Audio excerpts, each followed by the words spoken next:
My name is Natalie Brooks. I'm 35. 3 months ago at 7:18 on a Tuesday morning, I stood on my own front porch holding two screaming newborns while my ex-husband's girlfriend threw coffee at my mailbox and screamed that I was a fraud who trapped men with fake pregnancies. My neighbor Margaret Hale had her phone out, recording everything, while Ethan, my ex-husband, sat in his Mercedes across the street, smirking like he'd orchestrated the whole thing, which, of course, he had. "You think you're so smart, don't you?" Kayla shrieked, her designer heels clicking on my driveway. She was 26, blonde, and shaking with the kind of rage that only comes from someone who's been lied to but doesn't know it yet. "Ethan told me everything. You can't have kids. That's why he left you. So whose babies are those really, Natalie? Which one of your little side pieces knocked you up?" I shifted my daughter's weight in my left arm. My son was wailing against my right shoulder. It was 41 degrees out. I was wearing a nursing tank and yoga pants with spit up on them. I'd had maybe 11 hours of sleep total in the past week, and all I could think was, Ethan coached her on exactly what to say, down to the phrase, little side pieces. That was his language, his cruelty.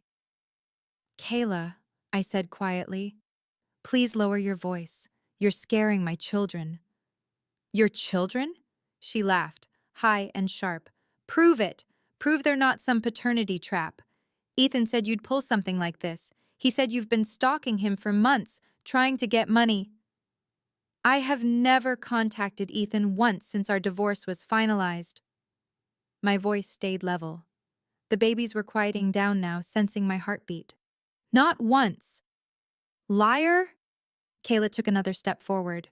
Margaret's phone camera followed her like she was directing a reality show. "He has proof. He has a private investigator's report. Photos of you with different men. Receipts from fertility clinics." That's when my husband Connor opened the front door behind me.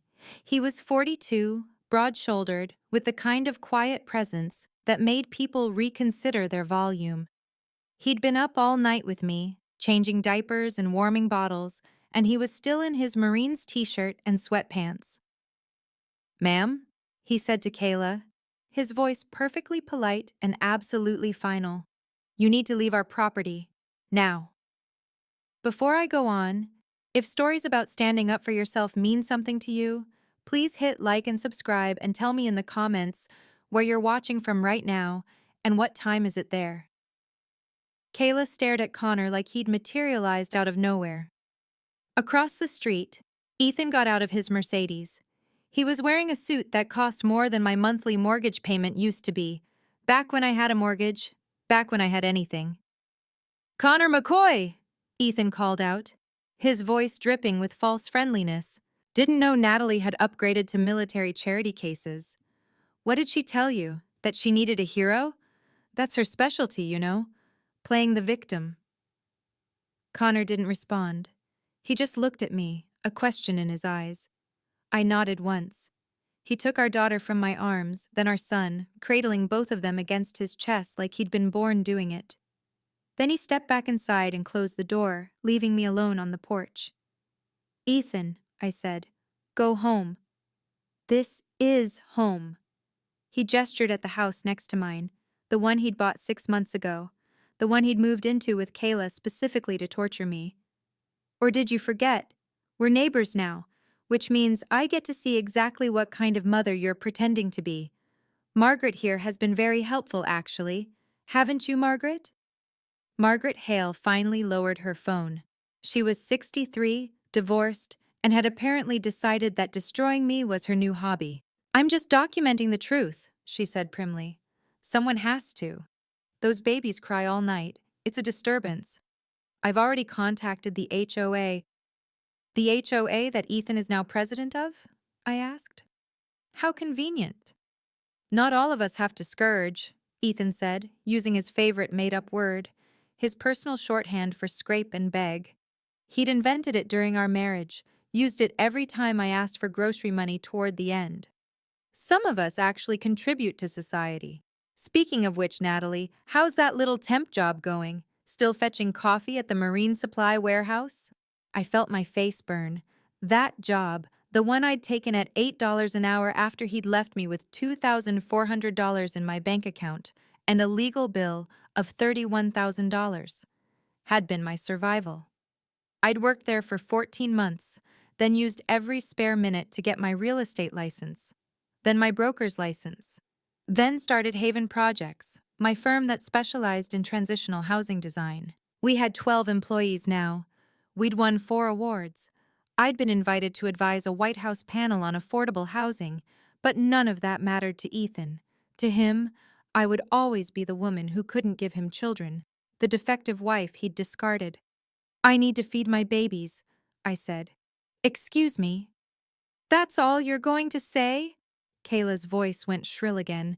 "Ethan is trying to be a good neighbor and you can't even—" "Kayla." I looked at her directly for the first time. She flinched. "You seem like a smart woman. Ask yourself why a man who claimed I was infertile is now trying to prove my children aren't mine. Ask yourself why he moved next door to his ex-wife. Ask yourself why he needs Margaret to file HOA complaints and why he hired a private investigator to follow me to prenatal appointments. Ask yourself what kind of man does that." Her face flickered, something like doubt. Then Ethan put his hand on her shoulder and the doubt vanished. "Don't listen to her," he said softly. "She's manipulative. She always has been. That's why she lost everything in the divorce." I went inside. My hands were shaking so badly it took me 3 tries to lock the door. Connor was in the nursery, both babies asleep in his arms, rocking gently. He looked up when I came in. "You okay?" "No." I sat down on the floor, my back against the wall. "He's not going to stop. Margaret's not going to stop. They're going to make my life hell until I move, and I can't afford to move, Connor. I used everything I had to fight the divorce settlement. Everything." Connor carefully laid the babies in their cribs, then sat down beside me on the floor.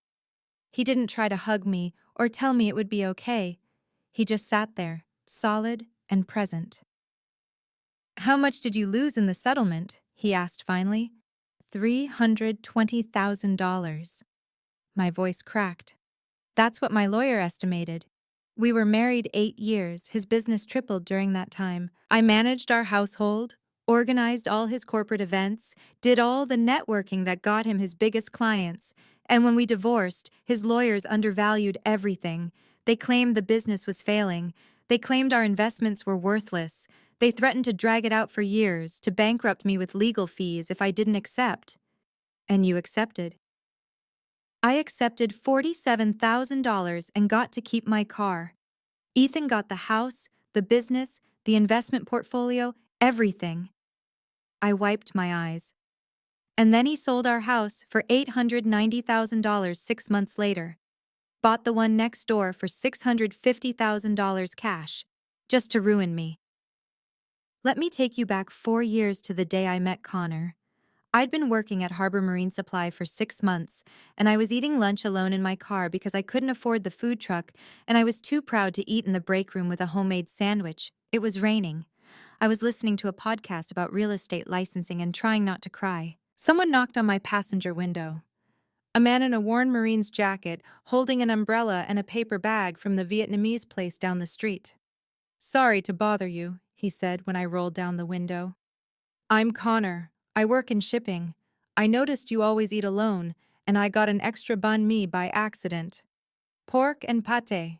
You want it?" It wasn't by accident. I knew that even then. But I was so hungry, and it smelled so good, and his eyes were kind.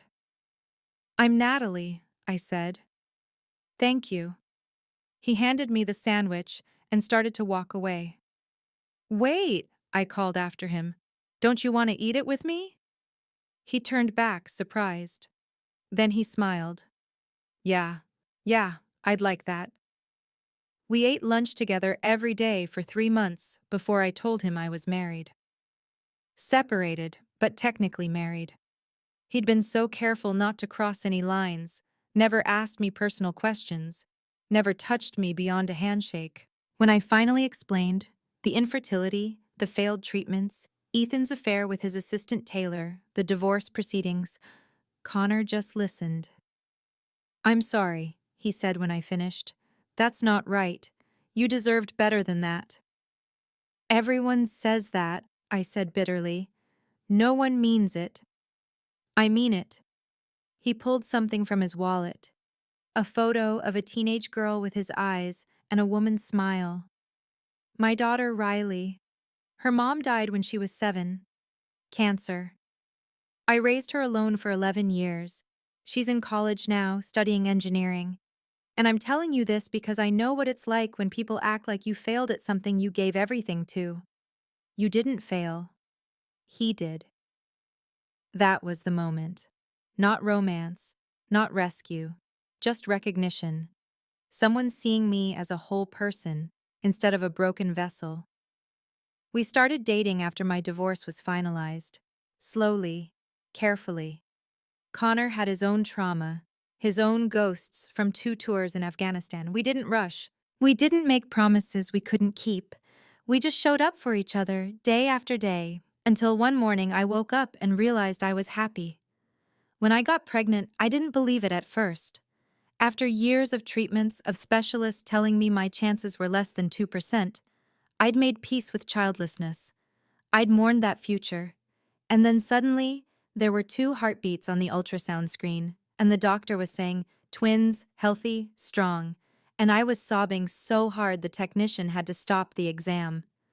Connor asked me to marry him in the ultrasound room. No ring, no plan, just him kneeling on the floor beside the examination table saying, "Marry me, please. Let me be their father officially. Let me be your family officially." I said yes. We got married at the courthouse 6 weeks later with Riley as our witness. I was 4 months pregnant, glowing, completely happy, and then Ethan found out. The first message came through my lawyer. Ethan wanted a paternity test. He claimed I'd been pregnant during our marriage and had hidden it to get a better settlement. It was insane. We'd been divorced for 16 months by the time I conceived. But he pushed. His lawyers sent threatening letters. They brought up the HOA complaints Margaret had filed. They brought up the private investigator's photos. Completely innocent photos of me having coffee with male clients, attending work dinners, living my life. They claimed I was an unfit mother before my children were even born. And then Ethan bought the house next door. "Why?" I asked Connor now, still sitting on the nursery floor. "Why is he doing this? He left me. He got everything he wanted. Why does he need to destroy me too?"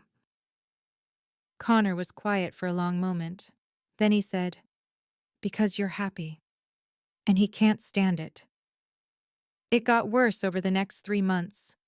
Margaret filed noise complaints every single night, even when the babies were silent. The HOA sent violation notices about my lawn, my mailbox, my holiday decorations, things that had never been problems before. Ethan's PI started following me to work, to the pediatrician, to the grocery store. His car would idle outside Haven Projects for hours. Kayla would jog past our house every morning at exactly 6 a.m., talking loudly on her phone about women who trap men and paternity fraud. Taylor, Ethan's first girlfriend after me, the assistant he'd cheated with, started leaving reviews on Haven Project's website claiming I'd scammed her out of a deposit. They were fake, provably fake, but they damaged our reputation. I kept working. I kept nursing my babies. I kept pretending everything was fine, but I was dying inside.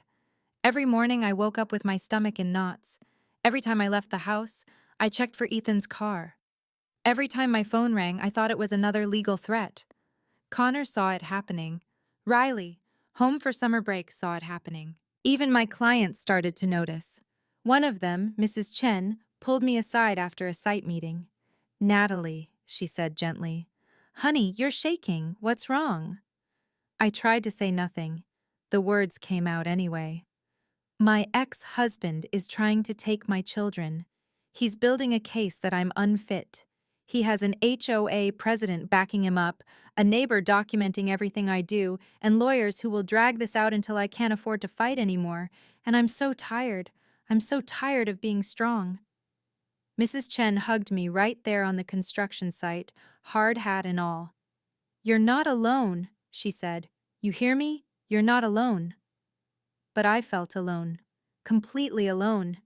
Even with Connor beside me every night, even with Riley helping with the babies, I felt like I was drowning. Then, one Tuesday afternoon, Connor came home early from his job at the Veterans Center. He had an envelope in his hand and a strange look on his face. "Nat," he said, "sit down." "What's wrong?" My heart stopped. "Is it Riley? Is she okay?" "Riley's fine. Everyone's fine. But you need to read this." He handed me the envelope. It was addressed to him, care of the Veterans Center, but the letter inside was for me. "Dear Natalie, if you're reading this, then Connor finally gave you this letter, which means things have gotten bad enough that he felt you needed to know the truth. My name is Harold Vernon. I was your ex-husband's business partner for 12 years. I left the company 3 years ago after discovering what Ethan was doing. He's been embezzling since 2018. Small amounts at first, then increasingly bold. By the time I left, he'd moved $2.8 million into offshore accounts in the Cayman Islands using shell companies. I reported it to the board. They buried it. Ethan's family controls the majority shares. They decided it was cheaper to buy my silence than to prosecute. I took the buyout. I'm not proud of it, but I kept copies of everything. When I heard through mutual friends that Ethan had divorced you and left you with almost nothing, I knew exactly what he'd done. He undervalued the marital assets because he'd already hidden the real money. He threatened you with endless litigation because he knew you couldn't afford to dig deeper. He controlled the narrative so thoroughly that even your own lawyer probably believed the business was struggling. It wasn't. It was hemorrhaging money into Ethan's private accounts. I'm dying now. Pancreatic cancer stage 4. I don't have much time, and I've spent the last 2 years trying to do one decent thing with what's left of my life. I've compiled every document, every transaction record, every email that proves what Ethan did. I've given copies to the SEC, the IRS, and a lawyer named Patricia Mendoza who specializes in divorce fraud. I've also tracked your career since the divorce. I know you started a firm. I know you're doing good work. I know you remarried and just had twins. Congratulations, truly. Ethan is going to come after you harder now. Men like him can't stand to see their victims thrive. He'll use the legal system to terrorize you.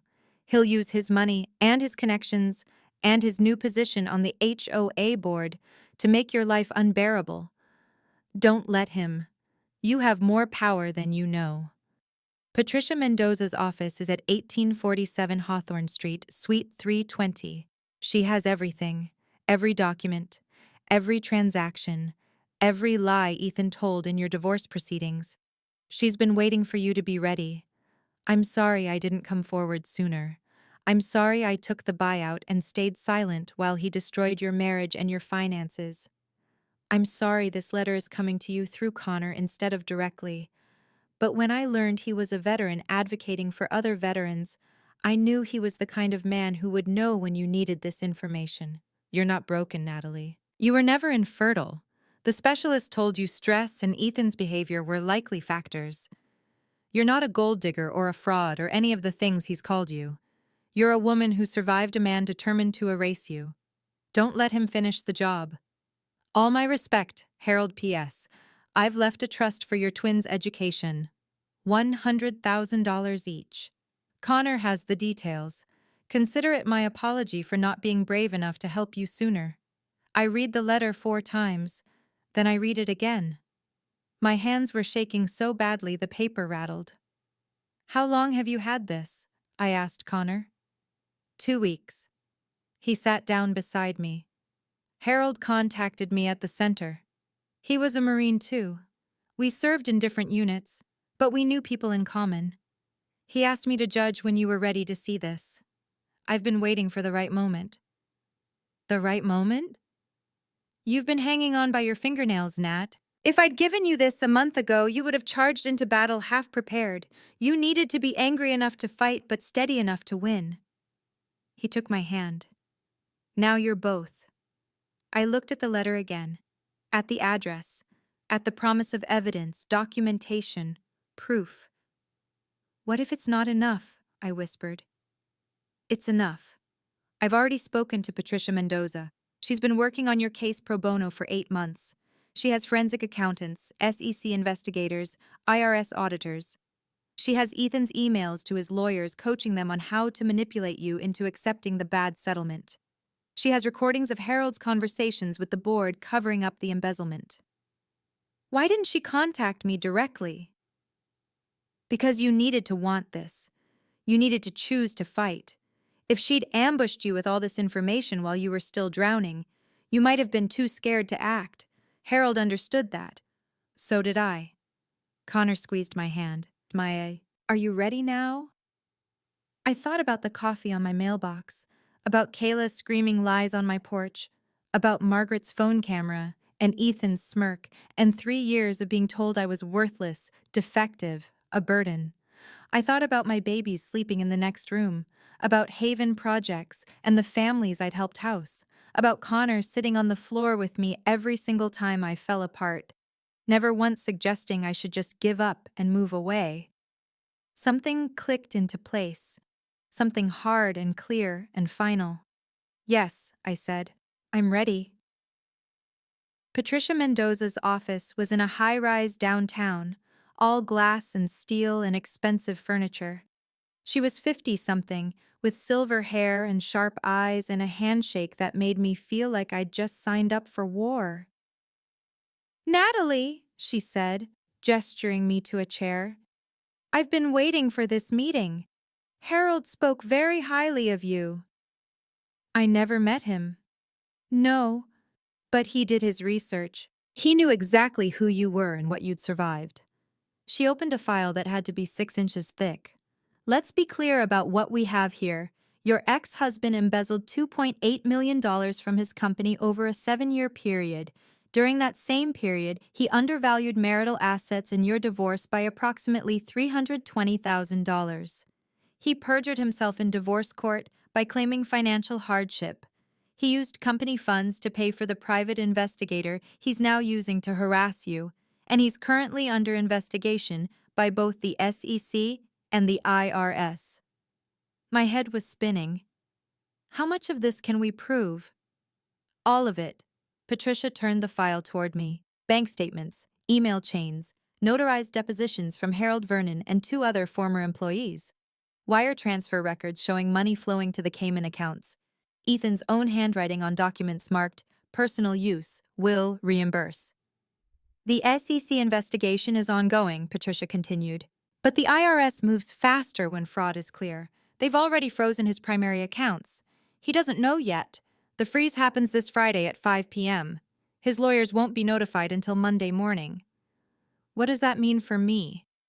It means we file a motion to reopen your divorce settlement on the grounds of fraud and material misrepresentation.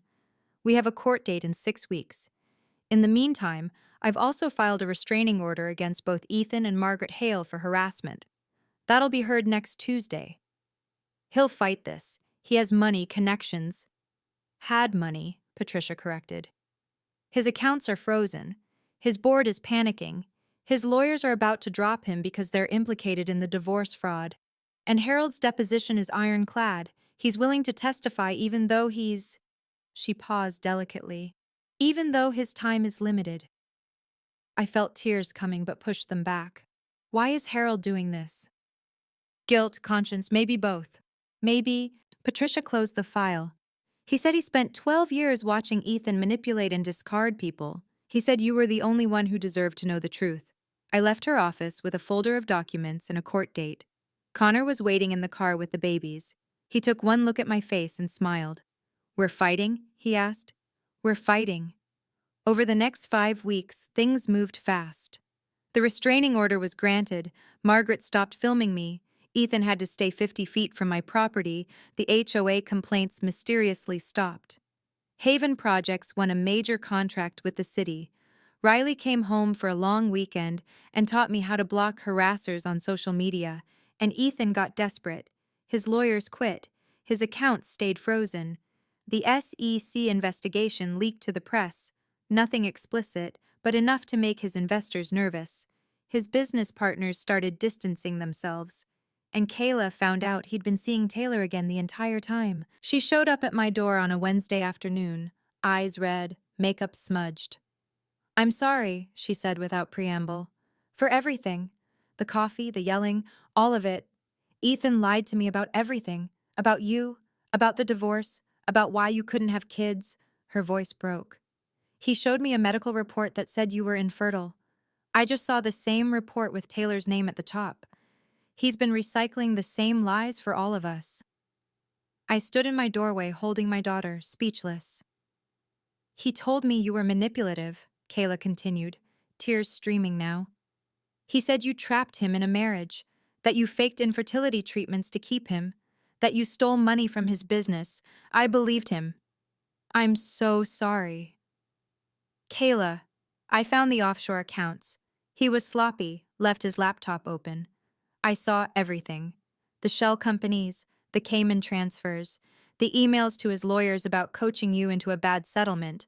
All of it." She pulled a USB drive from her pocket. "I made copies. I don't know if this helps your case, but if it does, please use it." I took the drive. "Thank you. I'm moving out, back to Oregon. My parents—" She laughed bitterly. "My parents never liked Ethan. They said he reminded them of my ex-boyfriend who used to gaslight me. Turns out they were right." She looked at my daughter. "She's beautiful. They both are. I saw you with them sometimes, through the window. You're a good mom.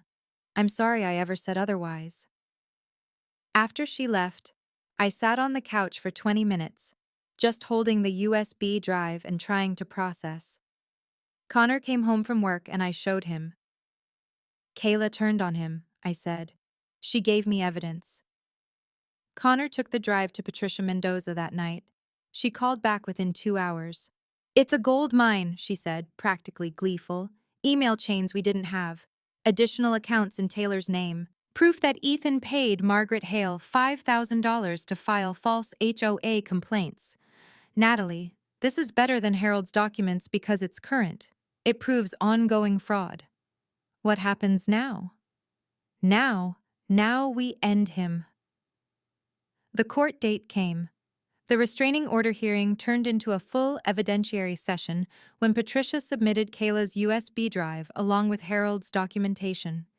Ethan showed up with a public defender because he couldn't afford his previous lawyers. He looked smaller somehow, diminished. The judge reviewed the evidence for 45 minutes in silence. Then she looked up. "Mr. Brooks," she said, "I've seen a lot in my courtroom, but this is extraordinary in its calculated cruelty. You not only defrauded your ex-wife in divorce proceedings, you then systematically harassed her using company funds, fabricated HOA complaints, and attempted to build a false case of parental unfitness. Do you have anything to say for yourself?" Ethan stood. His voice was steady, but his hands shook. "Your Honor, I was protecting my interests. Natalie was bitter about the divorce." "Ms. Brooks McCoy," the judge corrected icily. "Use her correct name."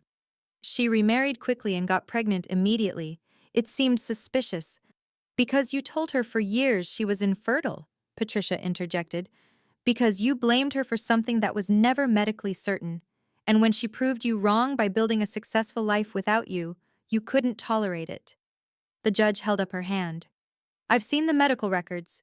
Ms. Brooks McCoy underwent fertility treatments during her marriage to you. The specialists noted that stress and relationship factors were likely contributors to conception difficulties.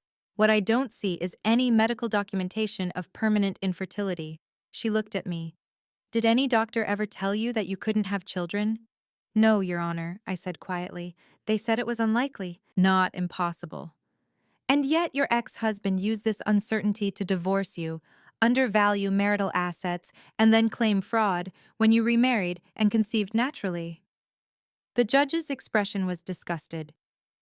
"Mr. Brooks, I'm referring this case to the District Attorney's Office for criminal investigation of perjury and fraud."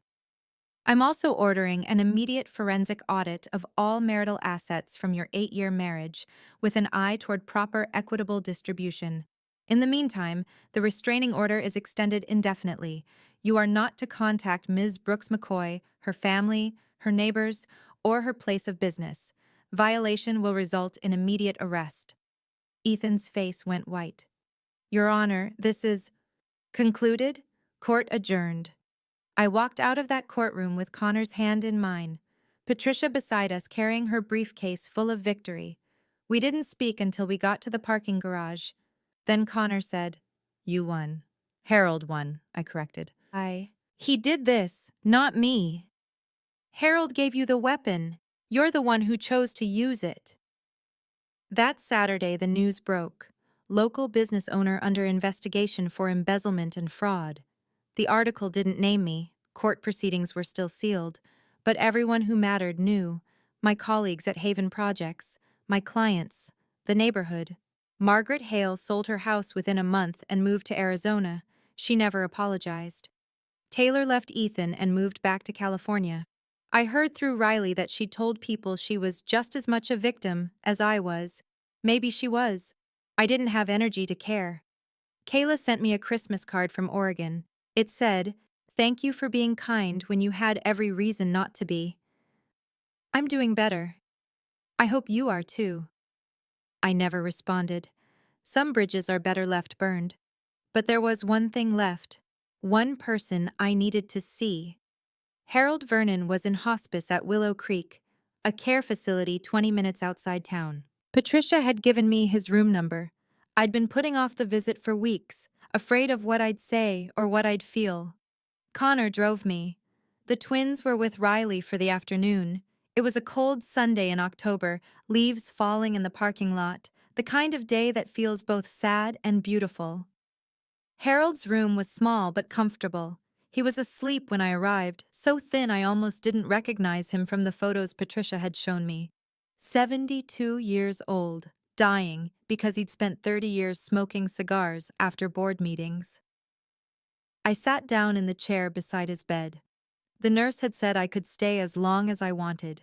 He woke up after about 10 minutes, blinked at me in confusion, then recognition.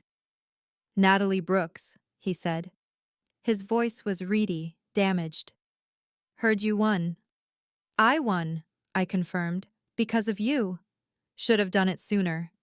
He coughed, painful and wet. "Should have come forward when you were still married. Could have saved you the divorce, maybe. Or maybe I needed the divorce to become who I am now." He smiled slightly, philosophical.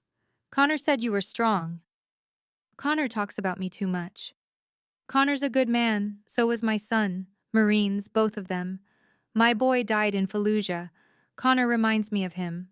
That's why I trusted him with the letter. Harold shifted in bed, wincing. "You really have twins?"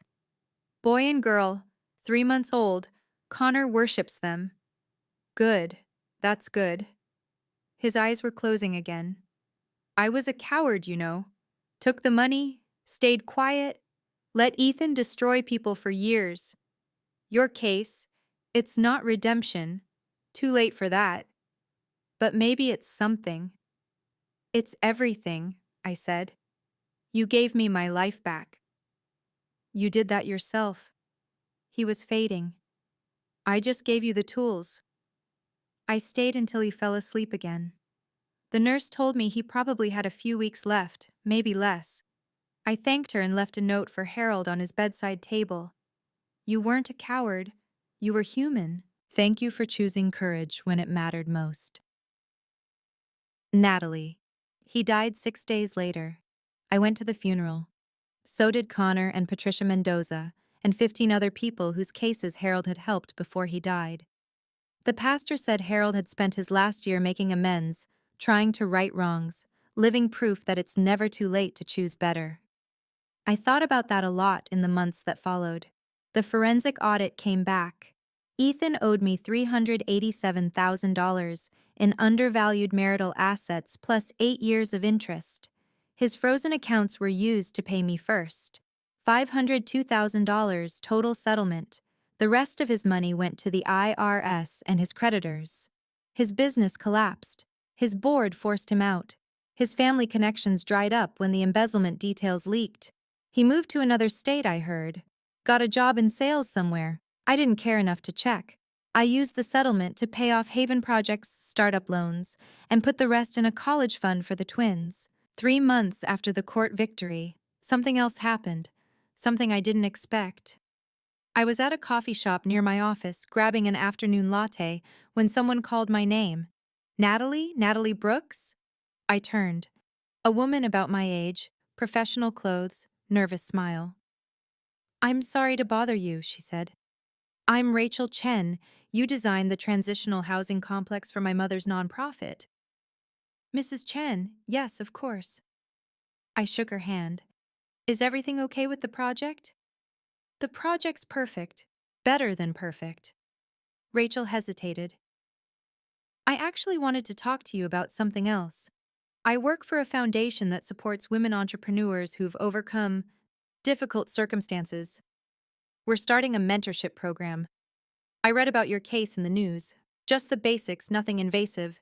And I wondered if you'd be willing to be interviewed for our website. Not about your ex-husband. About how you rebuilt. I almost said no. I was so tired of being defined by survival, by trauma, by what had been done to me. But then I thought about Harold choosing to help even when it was hard. About Connor showing up with a sandwich when I was alone. About Kayla giving me evidence even though she'd participated in the harassment. Yes, I said. I'll do it. The interview ran 3 months later. I talked about going from homemaker to temp worker to real estate broker to design firm founder. I talked about the resume gap and how I'd filled it with certifications, volunteer work, proof of my worth. I talked about Haven Projects and our 12 employees and the families we'd housed. I didn't talk about Ethan by name, but I talked about what it's like to be told you're worthless and then prove it wrong. About what it's like to lose everything and build something better from the ashes. The interview went viral. Thousands of comments from women who'd survived similar divorces, similar humiliations, similar systematic erasure. They shared their own stories. They asked questions. They created a community in the comments section that Rachel's foundation eventually turned into an actual support network. Someone nominated me for a national award for affordable housing innovation. I didn't win, but I was a finalist. I got invited to speak at a White House panel on transitional housing policy. I met other designers, other advocates, other people who'd turned their pain into purpose. And through all of it, Connor was there, steady, present, never trying to save me, just standing beside me while I saved myself. 1 year after the court victory, we were sitting on our porch, the house Ethan couldn't take from me, watching the twins play in a kiddie pool. They were 16 months old now, walking and babbling and completely oblivious to the war that had been fought for their future. You know what's strange? I said to Connor. I'm grateful. For what? For Ethan leaving, for the divorce, for all of it. I leaned against his shoulder. If he hadn't discarded me, I never would have found you. I never would have built Haven Projects. I never would have learned that I could survive alone before choosing to be with someone. The pain was real, but so was the growth. Connor kissed the top of my head. I'm grateful too, even for the harassment, because it made Harold decide to act. It made Kayla wake up. It made you fight. Think he'll ever apologize? I meant Ethan. No, men like him don't. They just move on to the next person they can hurt. I hope she fights back too. She will, because you did. You showed people it's possible. That night, after the twins were asleep, I wrote a letter I never intended to send. Dear Ethan, I'm not writing this for you. I'm writing it for me. You wanted me to feel worthless. You succeeded for a while. You used my body's natural limitations as proof of my failure. You took almost everything I'd helped build and told me I didn't deserve it. You moved next door to torture me. You turned my neighbor into a spy and your girlfriend into a weapon. And in doing all of that, you gave me the greatest gift imaginable. You showed me exactly who you are, not when you left. I knew who you were then, but when you couldn't let me move on, when you had to keep hurting me even after you'd won everything. That's when I understood. You didn't discard me because I was broken. You discarded me because I reminded you that you are. I have two beautiful children now, a husband who knows what love actually means, a business I built from nothing, friends who support me, a future I'm excited about. And you have, what? A criminal record? A business collapse? A string of women who finally saw through you?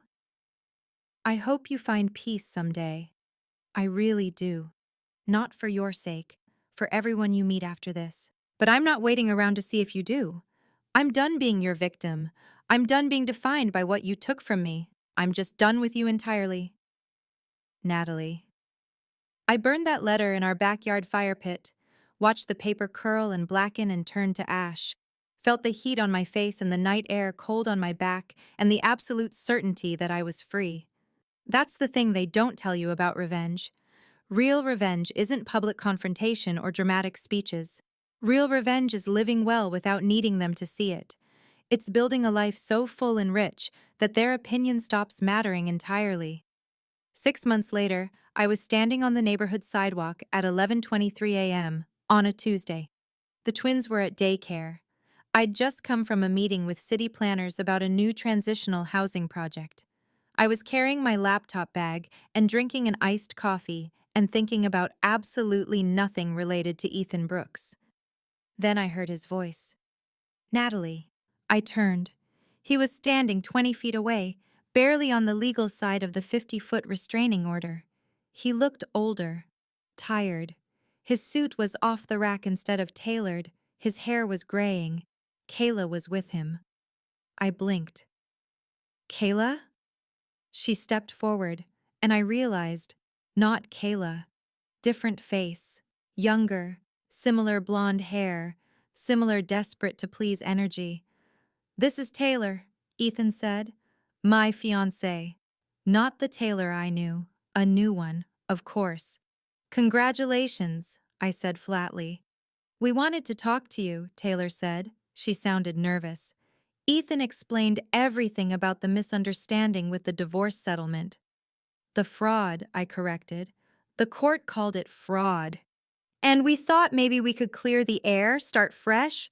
We're going to be neighbors until we sell the house, and it seems silly to keep this tension. I have no tension, I said.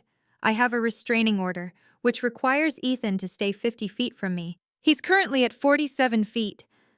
I didn't have a tape measure, I was guessing, but the flicker of panic in Ethan's eyes told me I was close. I just want to apologize, Ethan said, taking a step back, for any pain I caused during our divorce. I was going through a difficult time. You embezzled $2.8 million and blamed me for being infertile. That's not... He stopped, regrouped. The point is, I'm in a different place now. Taylor and I are happy. We're having a baby, and I think we can all move forward. You're having a baby, I repeated slowly, with Taylor. Yes, he actually smiled, proud. We're due in February. Something in me cracked open. Not sadness, not jealousy, something darker and more amused. That's wonderful, I said. I hope Taylor has an easier time than I did. Tell me, Ethan, will you blame her too if the pregnancy is difficult? Will you tell everyone she's defective? Will you move next door to her after you leave? Taylor's face went white. He said you were bitter. I'm not bitter, I'm informed. I looked directly at her. Ask him why he's really back. Ask him if he's paid his court-ordered settlement yet. Ask him if his business partner's deposition is public record. Ask him why his lawyers dropped him. She's lying, Ethan said quickly. She's still angry that I moved on. I have twins, I said. Beautiful, healthy twins. 16 months old, with a man who actually loves me instead of using me as proof of his virility. I'm not angry you moved on. I'm grateful. Not all of us have to scourge. Ethan's voice rose, the old contempt bleeding through. Some of us don't need to beg and scrape for every... Ethan? Connor's voice, calm and carrying, from behind me. I turned. Connor was standing on our porch with both twins in his arms. He'd come home early. He'd heard everything. He walked down the driveway slowly, deliberately, stopping exactly beside me. He didn't say anything else. Didn't need to. His presence was the entire statement. Taylor looked at the twins, at Connor, at me, then at Ethan. You told me she couldn't have children. She couldn't, Ethan said desperately. The doctors said it was unlikely, Connor corrected, his voice still calm. They also said stress and relationship factors were contributors. Natalie got pregnant 6 months after her divorce was finalized, almost like removing the stressor helped. This is harassment, Ethan said. I'm calling your public defender, I suggested.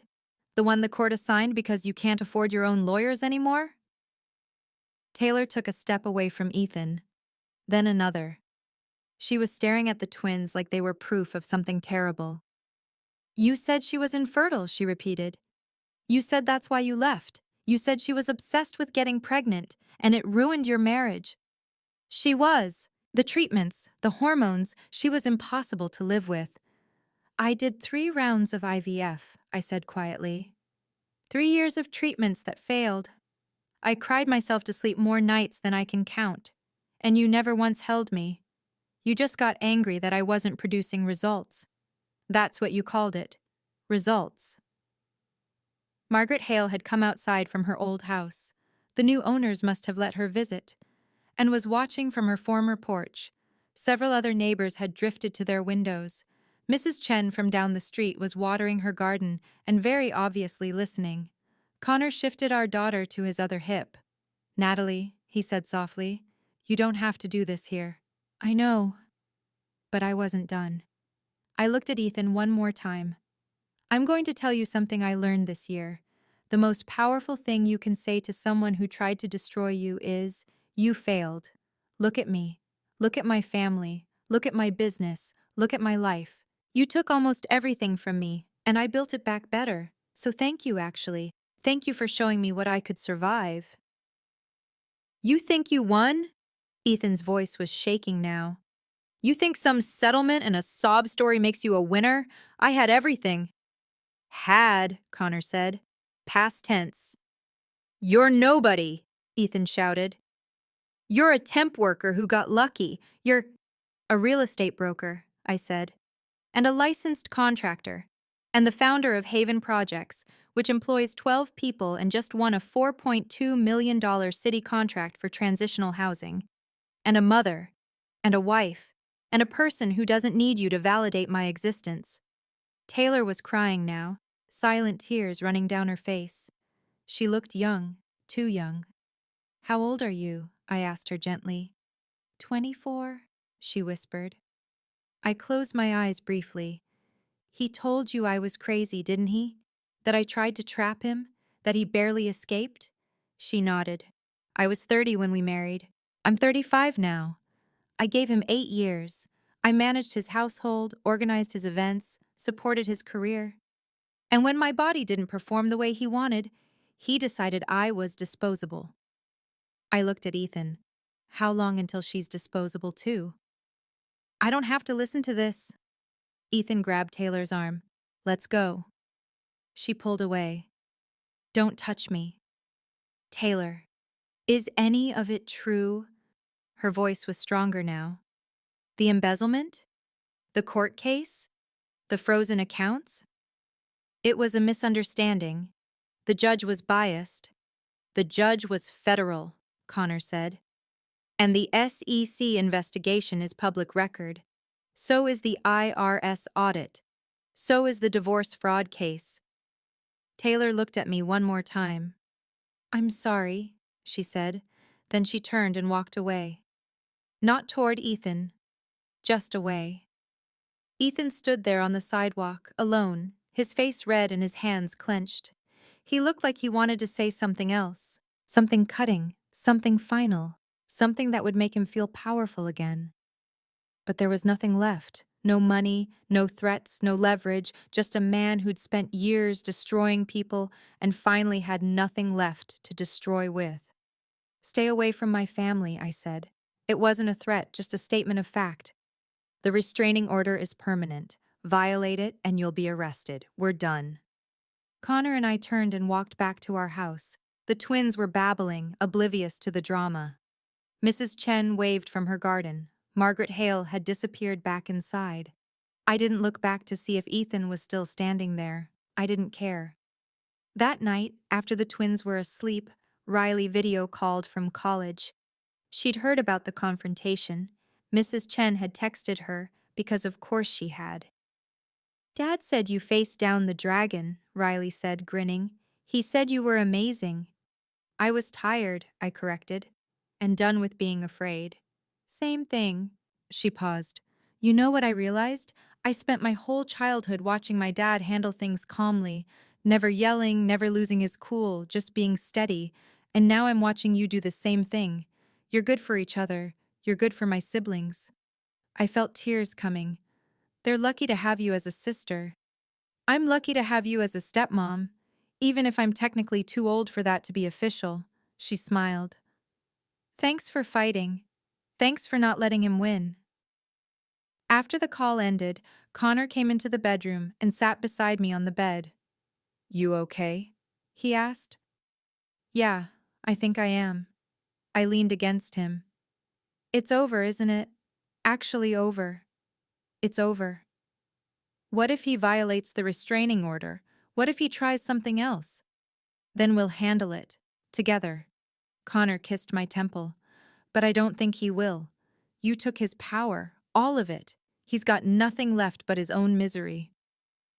6 months later, I visited Harold Vernon's grave. It was a small cemetery outside town, quiet and green.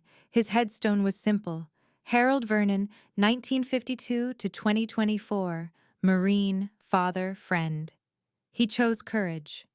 I brought flowers, white roses. I stood there for a long time, trying to figure out what to say. Finally, I just said, thank you, for seeing me when everyone else looked away, for giving me the tools to fight, for choosing to help even when it was hard. The wind picked up, rustling through the trees. It sounded almost like an answer. I took a photo of the headstone and sent it to Patricia Mendoza with a message. Visited Harold today. Thank you for everything. She replied immediately. He'd be proud of you. You did what he hoped you'd do. You won and then you moved on. That's the real victory. She was right. The real victory wasn't the settlement or the court case or even the public confrontation. The real victory was my life, Haven projects, my children, my marriage, my peace. I drove home that afternoon and pulled into my driveway at exactly 4:47 p.m. The twins were playing in the backyard with Connor. Riley was home for spring break and making dinner in the kitchen. The house smelled like garlic and tomatoes and home. I stood in the doorway for a moment, just watching my family. My actual family. The one I'd chosen and built and fought for. Connor looked up and smiled. Hey, how was the visit? Good, I said.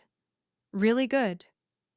That night, after dinner and baths and bedtime stories, I sat down at my computer and typed a final update for Rachel Chen's foundation website. 1 year ago, I was standing on my porch being screamed at by my ex-husband's girlfriend, while my neighbor filmed everything for evidence that would never be used. I was exhausted, broke, terrified, and convinced I'd lost everything that mattered. Today, I own my house. I run my own business. I have 2 healthy children and a husband who knows that love isn't about fixing someone.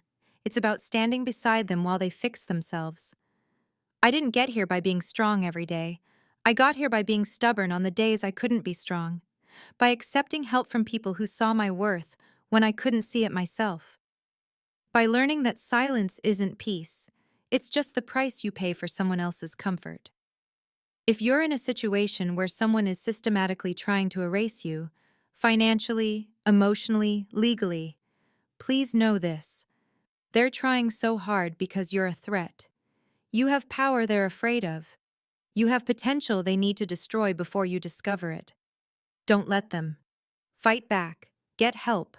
Document everything. Find your Harold Vernon, your Patricia Mendoza, your Connor McCoy, the people who will hand you weapons and then step back and let you choose whether to use them. And when you win, not if, when, remember that the real revenge isn't making them suffer. It's building a life so good they become irrelevant. I posted it. Within an hour, it had 500 comments. Within a day, 5,000 shares. Women sent messages saying, "This is my story too," and "I didn't know I could fight back," and "Thank you for showing us it's possible." I read every single comment, replied to as many as I could, shared resources, made connections, watched a community form in real time. That's when I understood what Harold Vernon had really given me. Not just evidence, not just a legal case. He'd given me proof that one person choosing courage can change everything. If you're watching this and you've ever had to walk away from someone who treated you as disposable, type "I survived" in the comments.